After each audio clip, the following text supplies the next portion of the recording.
I got a lot of questions, so let's try to get through it. How did you decide on 8 episodes? Was it you guys or the studio? It was us, and it was actually kind of arbitrary. We threw it out there, and thank God we didn't throw out 10 because we probably would have died. You guys, I saw the 4 of the 8 episodes already, and I believe you wrote and directed the 4 that I saw. Did you do the whole season? We did half the season. So the 4 that I saw were the ones. Yeah, but we were the showrunners, so we were involved in all of it. But we did the first 3 that you saw, and then the last one of the season. So we did 1, 2, 3, and 8. Good, I was paying attention clearly. I thought you did the first 4. One of the things about the series, how much, and I think I mentioned this to you yesterday, when you were going into pitch and present the network on doing this, how much they want to know you have a multiple season plan, and how much was it sort of like, let's just make a good first season, then we'll talk later? Oh, they were really great about just trusting us. We had to figure out the whole season just to write the first episode, which we spec'd to sell. So we pitched that immediately out the bat and asked for the order. So we were asked if we thought it was a multi-season show, and we said, yeah, absolutely, because it's a sort of a creation myth of a bunch of characters that are going to go on to do other things. But we'll always also be looking at the past. So I think we have no kind of shortage of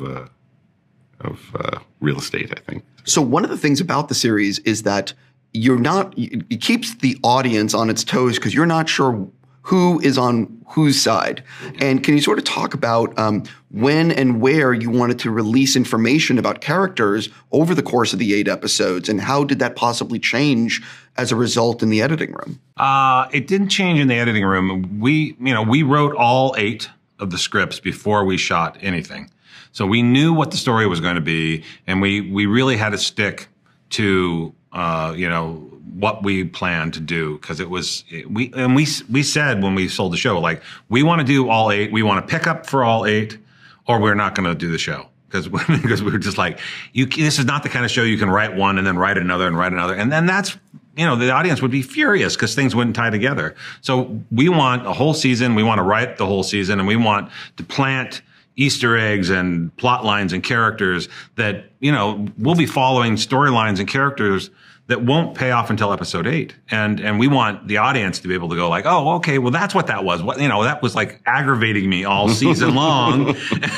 And now I know that's what this is, and that sort of thing. It's like, and to have that sort of fun puzzle quality to the show for the audience, we just wanted to like bring them in, and we want people to like put their phones down and pay attention and have a one-screen experience. I completely understand what you're saying. Yeah. The show depicts private espionage, and I'm curious, how much do you think of what you're showing on the series is actually happening in real life? We researched. There's a couple of firms on Wall Street. I'm not going to say they do exactly what John Weir does. We definitely took liberties, but they do intel and disinformation to as a consultancy. They'll run research. The name of the Oppo corporate research. One of the firms is called Muddy Waters. Yeah, I mean they're not hiding. They're not shy about it. They're like, they go and they just muddy the water, and they create like questions about stocks. And it's like, this is real. I mean, that's real. And then as the show goes along, you get into the sort of the real espionage about the government and corporations hacking into our data. And that's all shockingly real. I mean, we had to turn it up because you want to dramatize it. You're turning it up. It's like, it's just the truth. Yeah, I try explaining to people that anything that you put in an email, anything you text, anything you do online, any credit card you use, you're basically, as you depict in the show, they're forming a profile on you, and they know everything. They know everything about you before you probably even realize you're going to do it. Even if your data is so-called secure or private, as much as that can be done, that data that Cambridge Analytica used was private. It was for educational purposes, and it was taken and used to form profiles and research and strategy. And privacy is it's more of a handshake, No, completely. Also, let's be honest. If you use a credit card, everything you're buying is being tracked. So you're just giving it all up there. In this day and age of, there's a lot of television out there and a lot of options for people on what to watch. And I usually don't ask this, but I'm going to ask you guys, what is it about the series that you want to sort of tell people this is why you should watch the show? I think it's just really engaging and fun. And, trying to figure it out is part of the fun. And like John was saying, the one screen experience, like a lot of shows you can kind of listen to while you're doing something else. And that's fine. There's nothing wrong with that. But we really wanted to do a show where you've got to it's a puzzle and have fun with it. Yeah, we wanted to engage the audience. We didn't want to insult their intelligence. We wanted to have a show that's full of hidden truths and surprises that they can either get ahead of or miss it and have part of and join us in that kind of game. It's it's a game.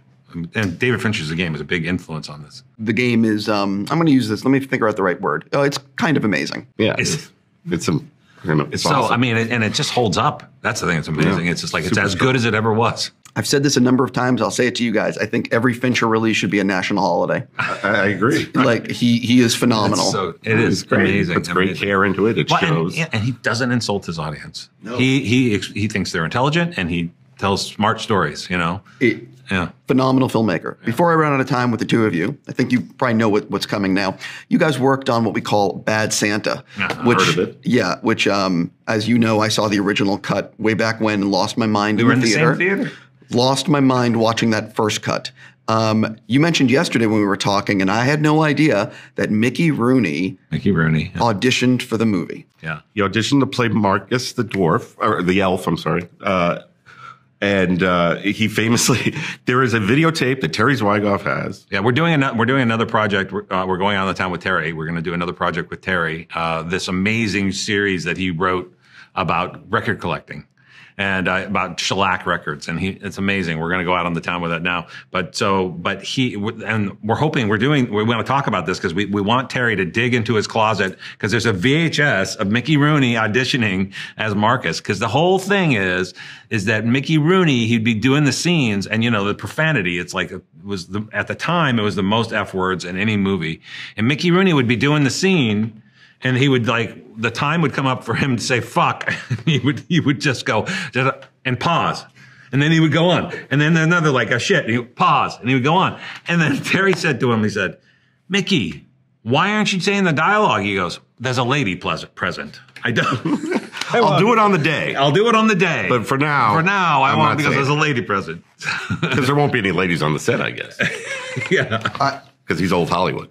Did he come close to getting the role or no? I have no idea. No, I don't think he did. I think it was Bridge Far. And my favorite thing, we showed up on one of the shooting days of Bad Santa, and we saw Marcus, Tony Cox, and he's African American, and he had the little white Caucasian elf tips.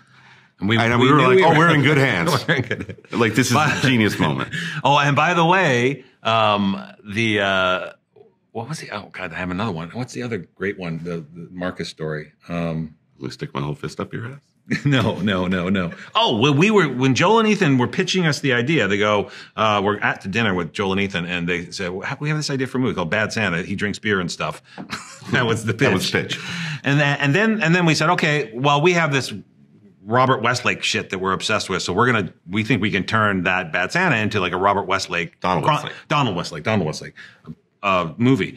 And so we went off but then during dinner we were drinking wine and having a good time. And they started telling stories about the little person who was on Oh Brother, Where Art Thou?